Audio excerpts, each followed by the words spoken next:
Hi, this is Susan Bennett, the original voice of Siri. Here's what's coming up today on another great episode of On the Nose with Randall Kenneth Jones, the new Jones Show podcast. I had thought, like most of us, joy is found in our weddings, 4th of July, New Year's Eve, all these like big bashes, and you had to have like a lot of booze and a lot of music to have that kind of joy. And the more I learned, the more I interviewed and the more I experienced, there's a whole world of quiet joys out there, or quieter joys that are available to us all the time.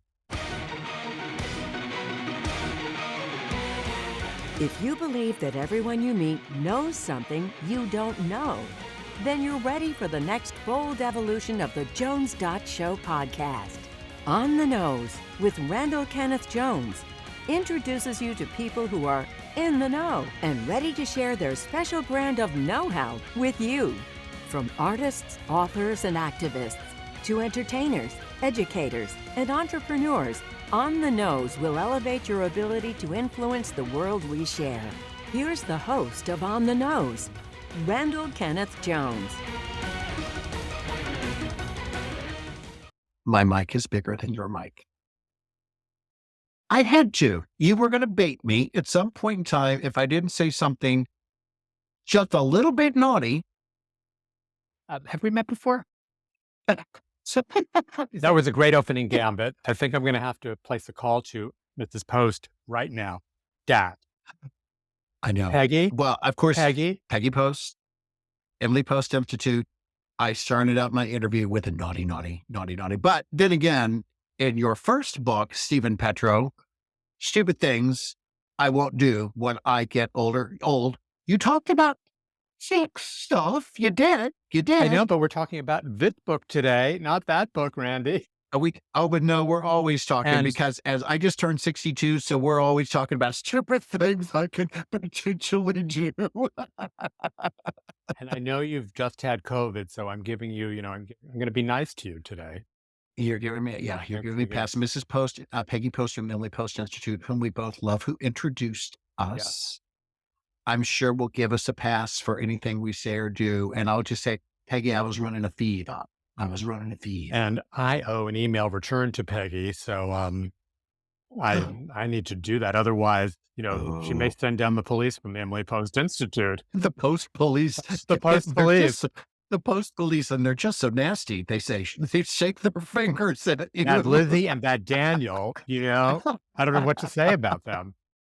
Whoa, the Emily Post Police. Oh, we love our Peggy. Not to digress, but I am going to digress, since that seems to be what we do.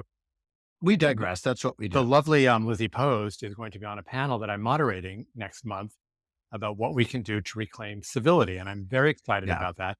And Lizzie has joined me a couple of other times. So we're all good, I hope. Extraordinary family. I'm incredibly grateful to her because I will be serious, Stephen Petrow. You give me joy every time I get to talk to you. I receive joy seriously. I enjoy following you on social because of the joy you get. And I love your new book, The Joy You Make.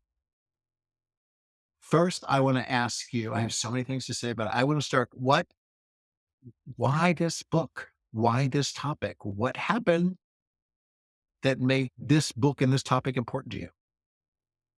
A good question. It's a very good question. A lot happened to me since I wrote the last book, Stupid Things. And a lot has happened in the world. So I'm not really alone, but I'll tell you the personal things. My parents died in January and April 2017. My husband, at the time, left the end of February that year. So right in between their deaths. And then we were divorced the following year. And then my sister was diagnosed with ovarian cancer at the end of the year. So I had a very shitty 2017. Mm-hmm. And then came COVID a couple of years later, and sort of all of that loneliness and darkness. And I am not at all pretending that I'm alone in this. I'm not alone in this. It's been a very challenging time for all of us. And we live in an epidemic of loneliness, according to the Surgeon General, and mental health problems have been skyrocketing. So where's the joy? Where's the joy? And I said to myself, I've got to find me some joy. And, because I'm always like, spouting off famous people's and then you ask to interview them, but this person is like dead so long that you can't do that. But Thomas Aquinas said, humans cannot live without joy. And that's true. One of my best friends is a psychic, so we have crossed no one off the list. I'll be sending an email as soon as we're done. Okay. Thank you. Just want you to know. Yeah. So, and I embarked on this search, and I had thought, like most of us, joy is found in our weddings, 4th of July, and New Year's Eve, all these like big bashes, and you have to have like a lot of booze and a lot of music to have that kind of joy. And the more I learned, the more I interviewed, and the more I experienced, there's a whole world of quiet joys out there, or quieter joys, that are available to us all the time. And we don't have to wait for the 25th anniversary. We don't have to wait for our son or our daughter to get married. So that's kind of what happened. And then a goddess descended from the clouds. Would you like me to tell that story? The goddess named Maria. Yeah, that goddess, Maria Shriver. And so she had been following my work in the Washington Post, and she read this essay that I wrote, How to Find Joy in Difficult Times, in January of 2022. And then she called my literary agent, Richard Pine, and said, do you think Stephen has a book in him, or do you think he's interested in writing more about joy? And so Richard called me and said, yeah, Maria's interested in this. She has an imprinted Penguin Random House. It's called The Open Field. What do you think? And at first I thought, I'm like the totally wrong person actually to be writing about joy. I'm kind of a wise ass. I'm a curmudgeon. Sometimes people call me Eeyore, the grumpy jackass. I'm like, I don't know. And I know you're agreeing with all of that, Randy, but you're being very polite. You're not saying a word. It's a good thing that this is mostly a podcast. I'm more like Tigger bouncing off the wall. Well, so. I know. And I eventually became more like Tigger. But then I thought, maybe I am the right person because I'm struggling with it and I need it more than a lot of people. So I set off on this search, and Maria published the book, and here we are several years later. My turn. Yes. Some things I really want to point out that I think is so important. This is not your grandmother's joy book. This is joy as seen by a man on a journey, on a search, who did not approach this as if he knew everything. So when you look at this type of joy, this type of joy, this type of joy, there are examples, there are experts cited. There was a journalistic I am a process to this. So there is a discovery process that you make, that you share. So I thank you for that. The other thing that I really don't want to miss is the title, The Joy You Make. The word make, that's a verb. That's a verb. It means you can create that. Yeah. So he's not solving your problem. He didn't solve my problem or any of my problems, but you opened me up to different interpretations of how I could see joy. Yes. That makes me so happy, because that is what I'm trying to do with this book. And, I wish I could say that I came up with the title myself. I did not. I have to be honest and say that my literary agent came up with it. He came up with stupid things as well. He's like got magic in that way. But but it really is what the book is about. We don't have to wait for something to happen to us to feel joyful. We have it within ourselves. We have the tools. We have to do a little bit of work, but it is there and we can make it. And the table of contents, I'm just going to read through some of them, some of the categories, because this is where it is. The joy of gratitude, authenticity, memory. Sometimes it's not here today, but sometimes it's in those memories. It might be in, I often wear a piece of jewelry my mother gave me. And so it makes me think of her, or a cookbook. And so it can be in the past. I'm going to jump in because I mentioned you before. That's one of my favorite sections. the joy of memory, because my husband thinks that I live in the past. He truly does. I don't think I ever go into the past. So there's obviously some truth somewhere in the middle, but it had never really occurred to me that I'm looking for joy. Go into the past and remember a moment of joy. Yes. And I was thinking that I've had kind of a bad day. I've come off of COVID. It's not been a great day. I understand I have no right to complain compared to the vast majority of the other people in the world, but I have not had a good day. I thought, if I had to go back to a moment right now to give me joy, when Hoda Kotb's people called me to tell me that they wanted me to be a guest on her podcast when my first book came out, that was joy. And that still really makes me happy. Well, how can Hoda not still make makes me happy. Hoda is like a nuclear reactor of joy. Oh, I mean, it just exudes from her. She's amazing. She's truly amazing. And she has been such a gift to me. So then I take Hoda, and I'm really not saying this to suck up to Hoda at all, but now I have this experience with Hoda. I've interviewed her twice. She's interviewed me once. And now all I have to do is see her. So even the memory becomes the present when I turn on the Today Show, and there she is. Yes. And that's joy. That is joy. And Mhm. even though that is actually Hoda, you know, I'm very good friends with Joy Bauer on Today as well. And that's also joy, but I'm digressing. One of the things I do in the book is, in this particular chapter, I had Jeff Warren, who is a meditation teacher from Toronto. And I would say he's like well, I don't have a guru, but he has been a very good teacher to me. And he talks a lot about how we find joy in memory. And there's actually a meditation in this book, which will help people sort of go back to a time that provided them with joy. And then you name it, and maybe it's the Blue Sea or whatever it is. And so I've done this. And then when I think of the name only, I go back to that place. It's a very nice shortcut. So there are a lot of tactical things in this book, as well as new ways to think about joy, and explore it. Can I mention some more of my favorites? You may. You're the host. I'm just the guest. You are the guest, right, and Mrs. I want Host? to be I'm polite. just the guest. You're not just the guest. You are the very special guest whose light I need to shine upon you in a positive way. The joy of Freud scared me to death. Yes. It scared me to have to Okay. say that word. Oh, well, no, you saw I was tiptoed through it. So basically the joy of somebody else's sorrow, somebody else's pain. Well, I felt it this week. I'm going to throw myself under that bus. And somebody who had wronged me, near the little comeuppance that happened, and a teeny tiny smile crossed my lips. And I come to you in shame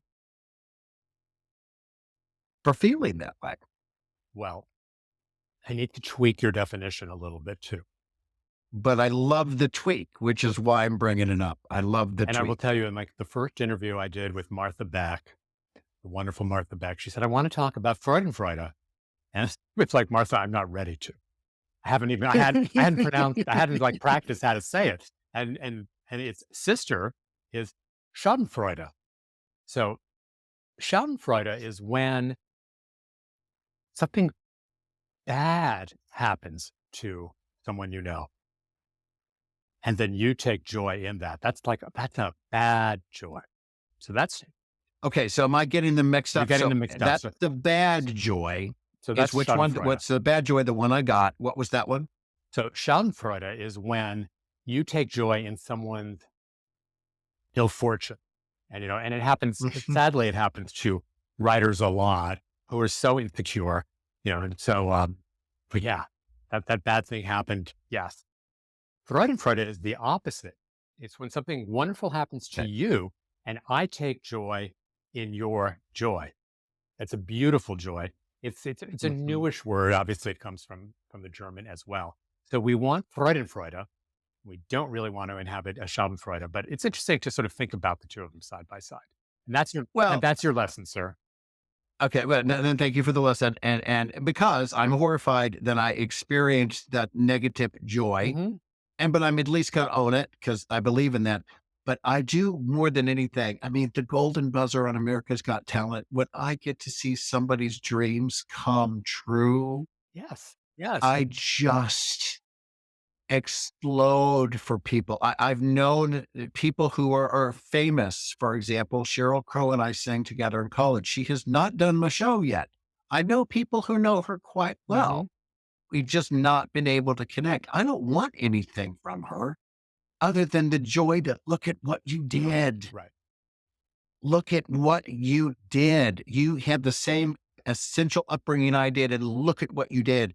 That joy that I've learned to have for other people's successes, that's a tremendous gift. And that develops, I think, with time. That does. But you're also touching on another point that I've come to learn, which is comparison is the thief of joy.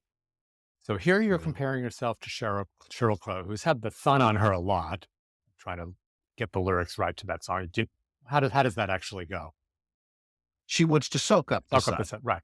She soaks up more than her fair share of Well, sun. I wasn't saying. I I wasn't mean, saying that. if I want to be a little on the, Yeah. So, but here we are. We're comparing ourselves. We all compare ourselves. That is a really fast way to deflate joy because it's not. There's no point to that. And that sort of philosophical statement came from none other than Teddy Roosevelt, who I never thought was that. Well, let's just put it that way. So, so there you have that. But just going back to the joy that you feel when you see what happens with Cheryl or with anybody, that is a way that we understand how joy is also contagious. And we often in these days think that it's only the negative emotions and the negative behaviors that are, that go viral or contagious. And, this is, I'm not sure when this is going to air exactly, but, there was the second alleged assassination attempt at President Trump. And there has been talk about how that was a copycat of the first one. And there's worry that there will be further ones. And that's a way that we think about the negative going viral. Researchers have shown that joy, kindness, generosity, they also can go viral. And it's really great to think about. It's so powerful that when we smile at each other, that ignites something in you. When a study that I read, it's a little bit complicated, but if every Tuesday I do 5 nice things for random people, and I do that 6 Tuesdays in a row, I am going to get this huge joy bump. And then those other people are much more likely to convey that joy in a different way to people around them. So it's a beautiful thing. We just need to remember that the good can go viral, and we're a big part of that. That's an absolutely stunning thing to aspire to do. And that is part of, why I love talking to you, because you embody joy, even, on a day that you're still recovering. Well, you have an angelic face, and I know you're not an angel. I'm not an angel. I'm so far from perfect that I throw myself under the bus, and I do this to explore to be a better me. I do this, but if you want to ask me that one of the things in my life that brings me the greatest joy, oh my goodness, the people that I have met, thanks to you, Suzanne Summers is on that list. Thanks to you, Denise Austin is on that list of people I have met. Well, that interview that I have videoed with Suzanne means everything to me. Well, and especially in light of her untimely death last year, I'm so glad you had that opportunity. Denise interviewed me on her Instagram this week, and okay, let me interject. The other thing I was going to say, I've been stalking you this week, and I think you may have noticed that. And I don't do that. I actually don't ever listen to anybody else's interview because I don't want to be influenced, but we're friends. And so I kept getting notices that you were going live. It's unrelenting. And so I'm like, boing, he's live with Denise, and boing, he's live with Maria. And I'm showing up, and you see me selling. Please tell me you see me selling. Here's the book title. Like, what's the book title? And I'm putting the book title in. I'm talking about the book. but yeah, I kind of stalked you. This It's okay. I know where you live, but, um, way. Denise radiates joy. And Uh-huh. she said this, some people thought it was fake. I've known her for over 20 years. You cannot fake Yeah. something that is so authentic to her. And, it's a beautiful thing. And I will also say that, we'll talk a little bit more about my sister, but when she died last year, Denise really opened up with a lot of emotion and embraced me. And so, it's that kind of vulnerability between people that I think is so important and and so key to forging connection. That I almost think that may be the solution to the larger problem that we have of polarization and loneliness. We're just all like wearing our armor, whether it makeup or clothes or just psychological defenses. And the more we can open up and be seen to others, you'll see me and I'll see you. I have to say, I have a favorite that I want to ask you your favorite joy, or the biggest surprising joy. My favorite, I have to say, is the joy of the Christmas miracle because we cross paths. Yeah, Boy, do we cross paths on that.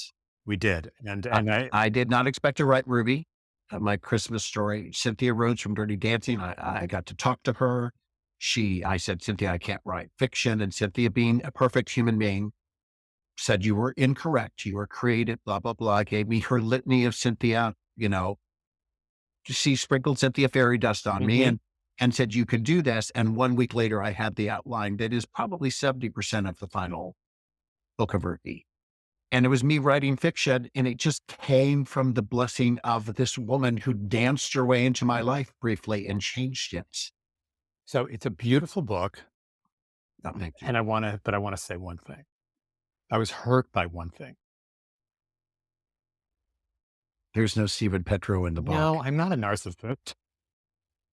I would have liked, and I'm I named everybody, but I named people after people I no, knew. and well, you also, I believe, included me in the acknowledgement, if I'm correct. But next time, I hope you will come to me for a blurb. I didn't blurb No, I you. didn't get the opportunity to blurb you in the book. Oh, I know, but I didn't blurb you first to blurb me. Peggy Post blurbed me. Well, there you go. Uh, I think this is where, it's very funny because the last time we were together, we were talking about Peggy Post for president. And here we are in another election cycle where I'm No, not for a third party, but if we're Peggy Post for president, I would be all for it. but no, seriously, thank you for saying that though. And because I would love, and the dog agrees. Yes. Clearly the Come dog over is here, all Bing. worked up too, Yes. because I did get the blurb. It's just such a gift when people would do it. Aaron Brockovich always endorses my books. I Mhm. mean, it's crazy who is willing to do this. And thank you for saying that. But that would be joy. But let's Oh, get to yeah. that question. Your favorite joy, your biggest surprise. So let me just explain a little bit also the joy of the Christmas miracle, so I have a Cocker Spaniel who's running around here playing with his ball, but that's about a different Cocker Spaniel who went blind in both eyes just a while ago. And the vet said, that's it. He's never going to see again.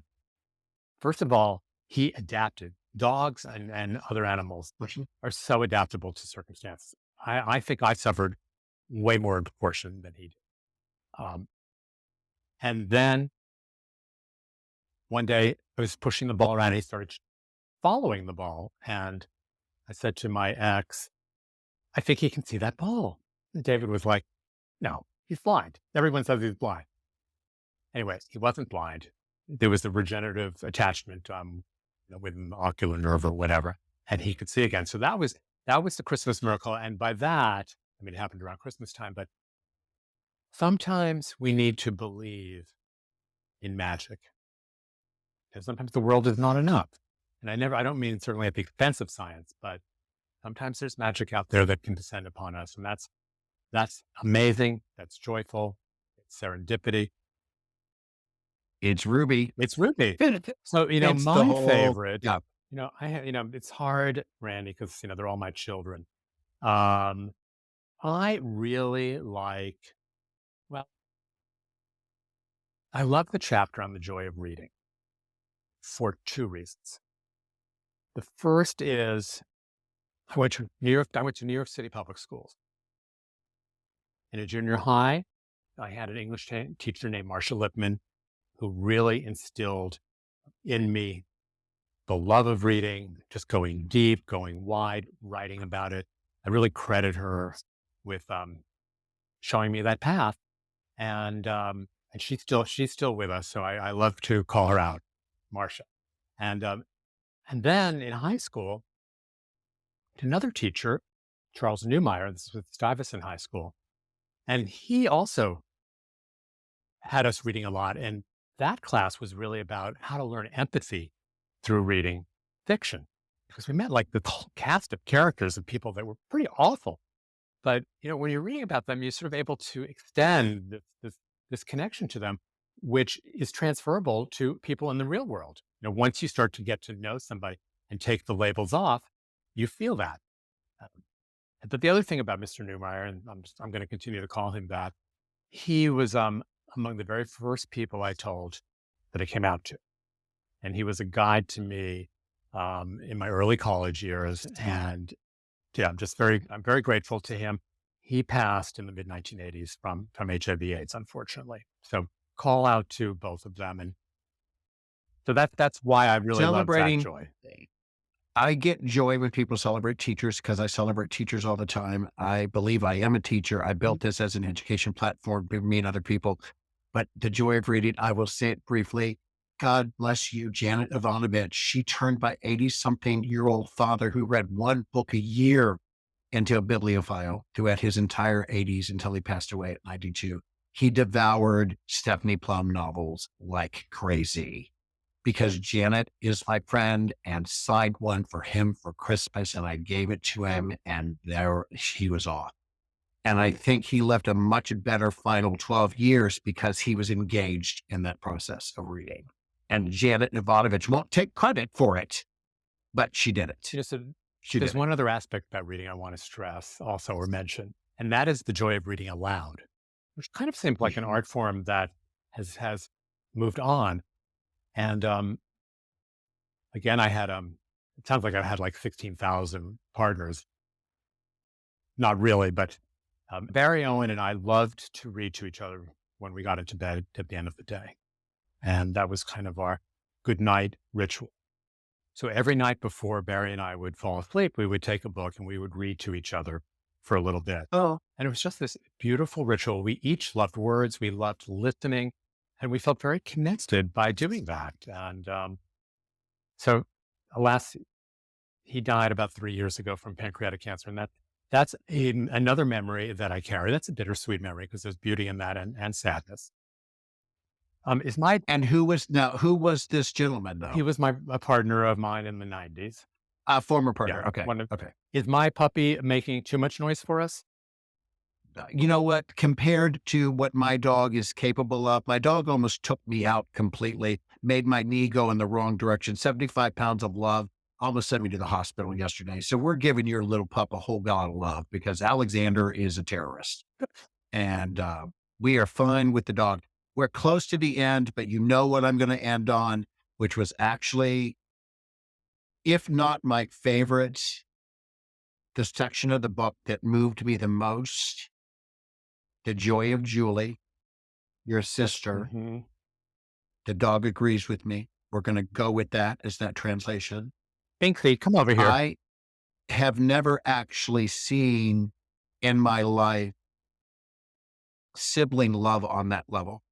I saw it when she was sick. I saw it when she passed. I saw it when she was alive. I saw how you talked about her. I saw how you keep her memory alive. What you have done for her is extraordinary. I'm really lucky. My kids, Kevin and Mary Beth, are tight, man. They are besties. And I want that level. And I believe they will always have that level. But, Stephen, your love for Julie and your celebration of who she was and who she is, because I'm not big on past tense, actually, because she's still an is. And with this book, she's still an is, was extraordinary. So talk to me about Julie. So I want to do two things at once now. I was about to ask you before we got to Julie if I could read something. So I actually want to read something that's from Julie. This is your interview. You can actually read from a book that somebody else wrote. You can actually do whatever you want. Oh, let me go get Ruby in the other room. I thought I'd marked it, so bear with me for a second. Yeah, the last chapter of the book is called "The Joy of Julie," Right. and so a couple of summers after she was diagnosed, we all went away to a house on the beach in Rhode Island, and we were playing board games and card games, and Heart, which was one of our family's favorite games. So after that evening, Julie wrote an email to us.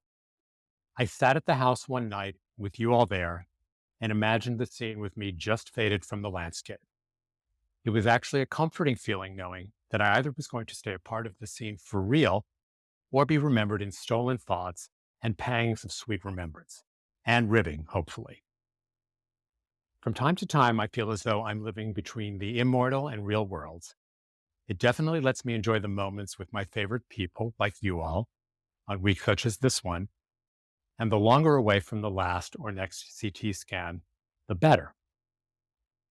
And then we all kind of piled on, but my sister-in-law, Nancy Clark, wrote this back, and this is where I think we can begin to understand how joy and sorrow can cohabitate. So Nancy wrote, so often we humans try to avoid or deny challenging topics as if they might disappear. I have found in my limited experience that embracing and exploring our fears enables us to be open and vulnerable and can lead to deeper connection to others, especially our loved ones, if we allow it. I hope you know, Julie, that whether you're in the room or not, you bring a smile to my face and heart. You are joyous, maybe too much sometimes, haha, and that is your gift today and forever. So, Randy, thank you for letting me read those words. She brings joy to me, and I never met her, and you let me meet her before this book came out. Thank you. And I'm so grateful for that. We could, I didn't even talk about happiness versus joy. Read the book. All I will say is I am a joy person because I don't even know necessarily what happiness is. So I was like 3 pages into it, texting you going, happiness versus joy. So I'm going to let them read that and get that one on their own because it's very different and you can have one without the other. And so again, the book, The Joy You Make, Stephen Petrow, it truly is a gift. It truly is a guide. I always encourage people, I haven't read the whole thing because I make the mistake when I read it all is that I become a know-it-all when I get in here to talk to people like you. Yeah, big shock. I know you're stunned by that. No, I was politely disagreeing, but I can be too verbal because I get too wound up, but I also don't believe that you gobble up one of these in a weekend. Well, apparently one of my, the secret sauce to this book and the last book is short chapters.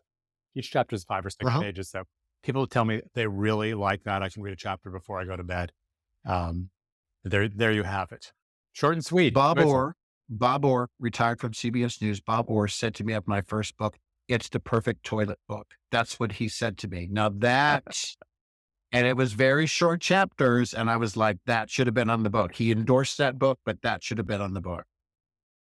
My last question for you, as you know, I changed the name of the show to On the Nose, KNOWS.